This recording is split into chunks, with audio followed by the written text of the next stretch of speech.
Okay, thank you very much for inviting me to speak at this important symposium today, where we celebrate the beautiful work of the sculptor Fleischmann.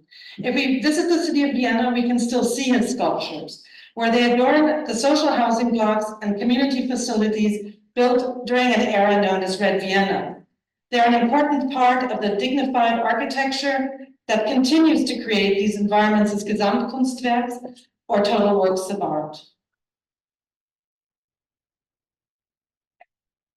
Dominic has kindly sent me a selection of photographs to share with you today. And here we can see a bas-relief above a water fountain at the entrance to an open-air swimming pool for children. And here the reliefs are part of a social housing block. In all of these works, we can see the centrality of the child, either at play or as part of a loving and nurturing family constellation. My own contribution on the press photography of Red Vienna is meant to help situate Fleischmann's oeuvre during his early career historically and to frame his cultural background.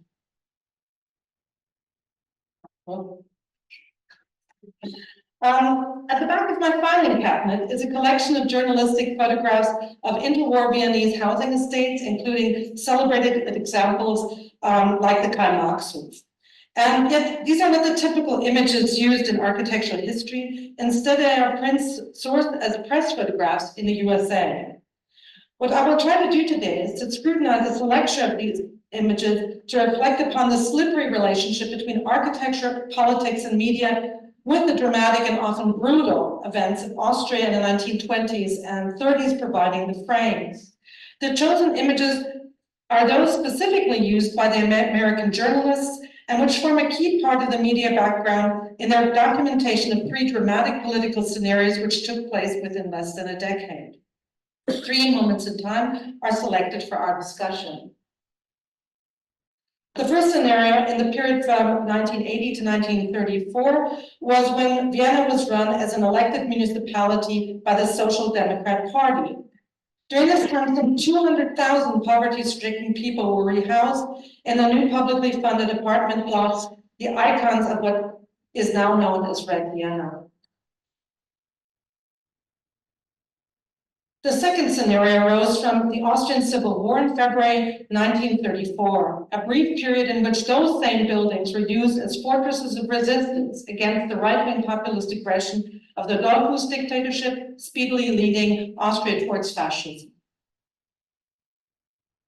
And the last scenario is encapsulated by a photograph taken just after the Anschluss in 1938, whereby Austria was forcibly made part of the Pan-German Reich, that is, subsumed by Nazi Germany. The background of these photographs is always the same: social housing.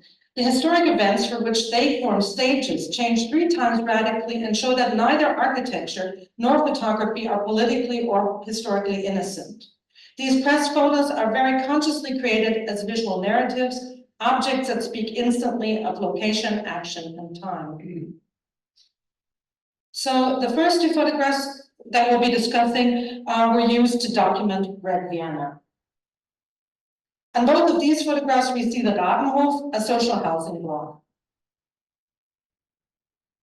But as press photographs, these objects are not only about the images. Pasted on their back are press releases. These were attached by the foreign correspondents based in Vienna who sent the photographs on to the US to be published in various newspapers there. As objects, they embody a fixed relationship of the written word and the photographed subject matter to document the historic event. The press photograph is not an uncomplicated thing. These glossy images of the iconic social housing show that architecture, while the text describes the historic event of Red Vienna as it is frozen in time for our readership in the USA, and this one dating from the 1st of October 1929 reads, and we can read that there: Vienna, headed by the popular mayor Karl Seitz, has in the heart of the slums built homes for 6,000 families, all constructed on the latest architectural and hygienic principles, and were built from the proceeds in the city housing taxes for the years 1925 to 28. It is a blessing to the poor people. There is an open bathing pool for the children. The second image was dispatched to its US newspaper on the 22nd of February, 1930.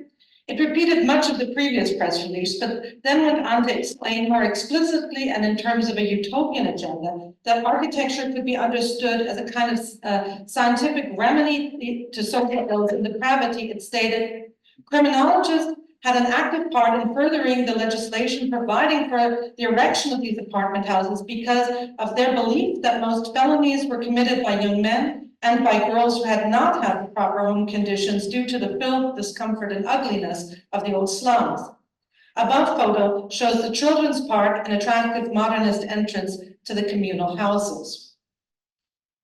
But these housing blocks were literally urban villages, self-contained and capable of sustaining artificially transplanted communities of several thousands. There were not just sunny courtyards with paddling pools, colorful facades with airy balconies and billowing flags in the colors of Vienna. There were kindergartens, communal gardens, laundry facilities, shops including pharmacies and doctor's surgeries, social and community space, cinemas and theaters, as well as access to public transport. Here there was no decanting of a poverty-stricken, disparate community into a ghetto devoid of services that would render the cohesion unviable or even dangerous. Photographs of the social housing projects of Vienna were then used again in 1934, but this time to tell a very extreme story of military action, a story of desperation, chaos, and invariably disaster. The buildings again played a key role. They were the background of a political stage. In 1933, the Austrian Chancellor, Engelbert Dollfuss, assumed dictatorial powers as a response to the pressures of the National Socialists coming from the political right, pushing for a unification of Germany, and the pressures from the socialists from the political left, to which almost half the population was actually affiliated. But really, Austria had been in a political crisis since the end of World War I and the dissolution of the Austro-Hungarian Empire. It had been truncated from a multicultural nation of almost 53 million, following Russia in geographical size and Russia and Germany for population. After World War I, Austria was left with a random German-speaking core of some 6 million. It could not sustain itself in terms of food and industry, which had been located in Hungary and Czechoslovakia, respectively. Huge numbers of refugees were decamped on the edges of Vienna in horrific slums. With the end of World War I, Austria was at a crisis of starvation, literally. And from that point in time came the idea that letting itself be absorbed by Germany was not necessarily really a bad thing for Austria, although, of course, it would sacrifice its own and very unique cultural identity. Austria's autonomy as a state was also critical to the newly established countries that had been part of the old empire. As such, Vienna was understood as a key to a possible domino effect that would trigger a great disaster for Europe at large. The city's inherent instability was a node of political interest and subject matter internationally. This was reflected also in the press coverage to the United States, and this is also why we have these photographs that we're looking at today. The first photograph is dated the 12th February 1934, and that was the day that the uprising started. The press release on the back explained Vienna tenements turned into forts, Vienna, Austria. The centers of the socialist resistance against the government forces in the present fighting are huge municipal dwelling blocks constructed by the socialist regime and inhabited mostly by organized social democrats. Photo shows a block in the Weimannhof occupied by more than 1,000 tenants, which became a stronghold of resistance. This is a photograph of the Sandladen. While the photograph showed a modern structure based in sunshine with little girls dancing ring around the rosy, the press release from the 13th of February 1934 told a jarringly different story. It was the second day of fighting, and the caption read, "The Sandladen apartments, housing 1,300 families, one of Vienna's finest achievements in social charity, which was under heavy machine gun and howitzer fire by local troops as the government endeavored to quell the bloody socialist revolution. Between 400 and 500 are dead, including women and children, and the fighting spread throughout the country." Here, the disjunction between the image and the word could not be more blatant and disturbing. The third photograph went on to describe the rapidly unraveling situation on the 14th of February 1934. The back caption reads, "The Matteottihof, another of the modern municipal apartment houses built in recent years in Vienna, is pictured here. Structures like this became fortresses in the fighting between socialists and government troops." And the fourth photograph of the sequence elaborated again the same day on the 14th of February and reads, "The George Washington Hof above in Vienna was the scene of bloody fighting between the socialists who had taken up a position there and the governmental Heimwehr forces trying to dislodge them. The Hof is one of the magnificent municipal apartment houses in Vienna. It was named after George Washington and dedicated with impressive ceremonies. Photo shows the building at the time of the dedication."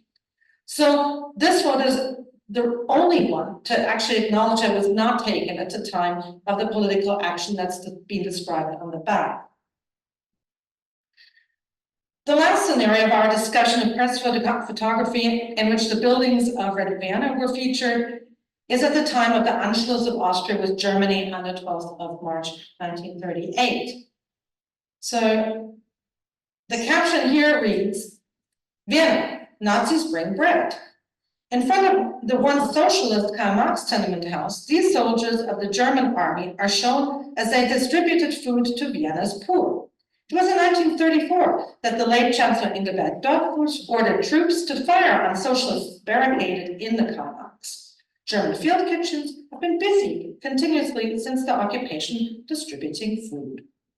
So here, at the final press photo, the Karl Marx Hof has become the backdrop for a Nazi propaganda drive and feeding station in which the desperate residents struggle to get food for their starving families, and the icon has been reappropriated in a very disturbing way. This all poses the question of authorship. Who were the journalists that were sending these photographs to the USA? I'd initially found it interesting that the press releases were written in perfect English. This is an Austrian story being told for a US-American audience, also as a cultural transfer. And the thinking and evaluation of the political situation in Austria and Central Europe was directly influenced by the newspaper men and women sitting there in Vienna. We must understand them as part of the history-making process that helped form a common sentiment and evaluation, and that eventually triggered an Allied reaction when World War II broke out. This reportage was not a passive thing. I've been able to trace back the English-speaking foreign correspondents in Vienna. They had organized themselves in 1930 as the Anglo-American Press Association, which was an initiative of an American journalist called Robert Best. As a curious crowd, they ranged from political activists to hybrid individuals working on the threshold of international diplomacy, the Secret Service, and espionage, such as Robert Best himself. Many later went on to write histories of the area, either factual or fictional, such as John Gunther. These journalists worked in an area of very little technology and faced real difficulties in getting news from remote places and then forwarding them onto the US and the newspapers waiting there. They used the postal system that included trains and ships, but also homing pigeons and sight signals for quicker relay of messages, and finally the telegram and the telephone. While these journalists were based in Vienna, they covered a vast territory, reaching all the way to Bucharest and even beyond Athens. And because of this, the foreign correspondents formed this cartel of the Anglo-American Press Association to share their news with one another, because it was so difficult to get information firsthand, and it was near impossible to do this on its own. To make things even more difficult, the Austrian newspapers at the time were sponsored by the government information organs and were in no way reliable sources of actual news, but functioned as propaganda devices. John Gunther, who at the time worked for the Chicago Daily News, explained, "Give a man complete power over the written word in any country and half the job is done. Thus in Austria, you find every paper faithfully reflecting the point of view of the clerical quasi-fascist regime. News which the government doesn't like simply doesn't appear in print." So gathering news was a complicated and convoluted steeplechase of activities that centered on the Café Louvre, where the foreign correspondents had a Stammtisch. This reserved table was a place where news was traded and exchanged like on a stock exchange. John Gunther described his own routine. He writes, "Every day at about 11, I walk downtown and spend a half an hour or so at the Café Imperial on the broad flank of Schwarzenberg. The coffee house is, of course, the inner soul of Vienna, the essential embodiment of the spirit of the town. It is, as everyone knows, much more than just a place to drink coffee in. Coffee you may have in literally 40 different varieties, but you have also literature, conversation, peace of soul and mind. And in the Café Imperial in the morning and the more modest Café Louvre in the afternoon, you get journalism, Viennese brand. The journalists, they started at the Café Imperial. It had 20 local and something between 40 and 50 international newspapers. The smaller and far more discreet Café Louvre lay directly between the radio building and telegram buildings that you can see here. And these were two key locations where information was relayed. All four designations are in central Vienna and geographically, as you can see here, practically in one line.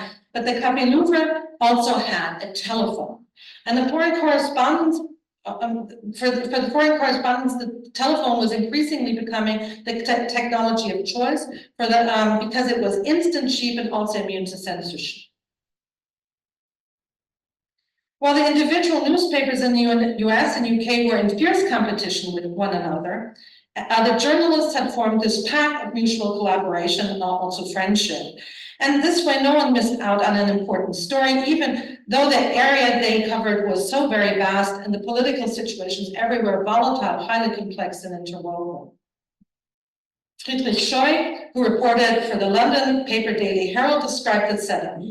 The way it worked was that every journalist who had an exclusive story gave himself a head start of approximately an hour. This way, his newspaper had the advantage of breaking the news before all others. After the hour, the owner of the exclusive news telephoned the Café Louvre. There was always someone available there who was on duty and was willing to take over the information, pass it on to one journalist after the other over the telephone. So this method was not only very efficient, but it also had the advantage that the news stories then endorsed and validated each other, and thereby legitimized the original breaking news.